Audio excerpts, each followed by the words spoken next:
El río ya estaba crecido antes del amanecer, su agua oscura rugía como una fuerza viva que se negaba a ser ignorada. Thomas Cole había vivido cerca de esa parte agreste de Arizona por casi 15 años, el tiempo suficiente para saber cuando la tierra estaba dando una advertencia. Aquella mañana se levantó temprano, con las botas apenas ajustadas y el café aún humeante en una taza de metal, cuando escuchó un grito atravesar el viento. No era el sonido de un animal. Tampoco era el río. Era humano, débil, desesperado y apagándose rápidamente. Sin pensarlo, Thomas tomó su abrigo y corrió hacia el sonido, con el corazón latiéndole cada vez más fuerte mientras el río aparecía ante sus ojos, salvaje e implacable bajo el cielo pálido del amanecer. Cerca de una curva donde la corriente giraba violentamente entre rocas afiladas, la vio. Una mujer, con el cabello negro pegado al rostro, atrapada entre ramas rotas y agua embravecida, luchando una batalla que claramente estaba perdiendo. Por un segundo, el miedo lo paralizó. El río ya había cobrado vidas antes. Él lo sabía. Pero entonces ella lo miró, con ojos abiertos por el terror, suplicantes, y algo más profundo que el miedo tomó control. Thomas entró al agua helada, que le robó el aliento, cada paso amenazando con arrastrarlo. La alcanzó justo cuando la corriente volvió a embestir, rodeando sus hombros con un brazo y aferrándose a una roca con el otro, rezando para que su fuerza fuera suficiente. No fue heroico.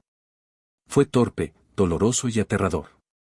El río los golpeó contra la piedra, el agua llenándole la boca y los pulmones, los músculos gritándole de cansancio. Pero centímetro a centímetro, con una terquedad que no sabía que tenía, Thomas logró sacarla de la corriente y llevarla a la orilla lodosa. Cayó exhausto junto a ella, tosiendo, temblando, vivo. La mujer permaneció inmóvil unos instantes, luego inhaló bruscamente, como si regresara de un lugar muy lejano. Thomas soltó una risa débil, mezcla de alivio e incredulidad, sin saber que su vida acababa de cambiar para siempre. Cuando ella abrió los ojos, no habló. Lo observó con una intensidad tranquila que lo hizo sentirse vulnerable, como si pudiera ver más allá de su ropa empapada y sus manos gastadas. Su piel estaba fría, su respiración débil, así que Thomas la envolvió con su abrigo y la llevó a su cabaña, una construcción sencilla escondida entre los árboles. La recostó cerca del fuego, le dio agua y esperó. Esperaba miedo, preguntas, tal vez desconfianza.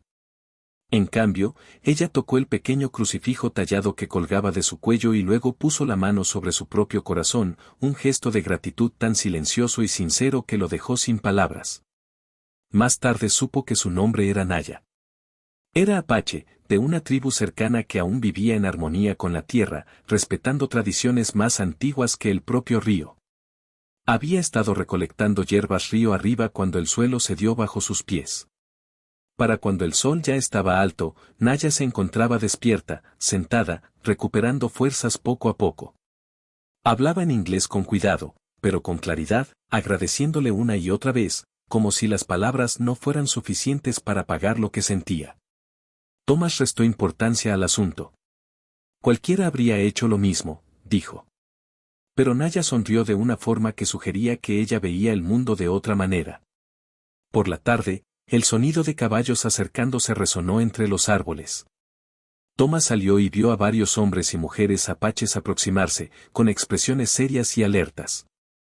Un nudo se formó en su pecho, no por culpa, sino porque se dio cuenta de cuánto desconocía del mundo de Naya. Los ancianos desmontaron primero, su presencia imponía respeto. Naya avanzó para encontrarse con ellos y habló rápidamente en su lengua nativa. Thomas no entendía las palabras, pero sí la emoción, gratitud, reverencia y algo más profundo. Un anciano de cabello plateado se acercó a Thomas y lo observó con atención. «Tú la sacaste del río», dijo. No era una pregunta. Thomas asintió. «El río te eligió», continuó el anciano. «Y por nuestra ley sagrada, quien salva una vida queda unido a ella». Thomas rió nervioso, creyendo que era una metáfora, pero el rostro del anciano permaneció solemne. «La vida de Naya ahora está ligada a la tuya. Ella queda bajo tu protección. En nuestro camino, eso significa responsabilidad». Las palabras cayeron como un trueno. Tomás se apresuró a decir que no reclamaba nada, que no esperaba nada, que no había intención alguna. Había actuado por instinto, no por tradición. Los ancianos escucharon con paciencia. La ley no trata de posesión, explicó el anciano. Trata de responsabilidad. Viste una vida en peligro y no miraste a otro lado. Esa elección tiene significado. Naya permanecía en silencio, serena. Cuando habló, su voz fue firme. Me diste la vida 2 veces, dijo. Una de mi madre. Otra del río. Con el paso de los días, la tensión dio lugar al entendimiento. La tribu no exigió matrimonio ni dominio, como Tomás temía. Pidieron presencia. Respeto. Compromiso humano. Fue invitado a sus tierras, a sentarse con los ancianos, a escuchar historias. Tomás, que había vivido en soledad desde la muerte de su esposa años atrás, se encontró compartiendo comidas, risas y recuerdos. Naya se convirtió en su guía, no solo por el territorio, sino por una manera de ver la vida donde la conexión era más importante que el aislamiento. Aún así, la duda lo perseguía. Una noche, bajo un cielo lleno de estrellas, Tomás confesó sus miedos. Naya escuchó y respondió con calma. La compasión no se posee, dijo. Fluye a través de uno. El río quiso llevarme. Tú dijiste que no. Eso no significa que debas ser más de lo que eres, solo que sigas siendo quien fuiste en ese momento. El giro inesperado llegó semanas después, cuando una inundación repentina amenazó el campamento de la tribu. Tomás fue el primero en notar las señales. Corrió a advertirlos y trabajó junto a ellos toda la noche, ayudando a poner a salvo a familias y ancianos.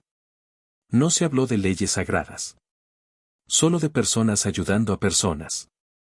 Al amanecer, el campamento seguía en pie. Los ancianos se reunieron. El río te unió una vez, dijo el anciano. Esta noche te uniste por decisión propia. La deuda estaba saldada, no por obligación, sino por corazón. Tomás sintió lágrimas, no de alivio, sino de pertenencia. Ya no estaba solo. La historia se extendió más allá del valle, no como un relato de posesión, sino de humanidad. De un hombre que vio a una desconocida ahogarse y actuó. De una tribu que entendía la compasión como responsabilidad sagrada. Y de una mujer que sobrevivió gracias a la bondad. Tomás se quedó cerca, no como dueño, sino como amigo. Y cada vez que el río crecía, recordaba que las leyes más verdaderas no están escritas, sino vividas en el valor de cuidar a otros sin esperar nada a cambio.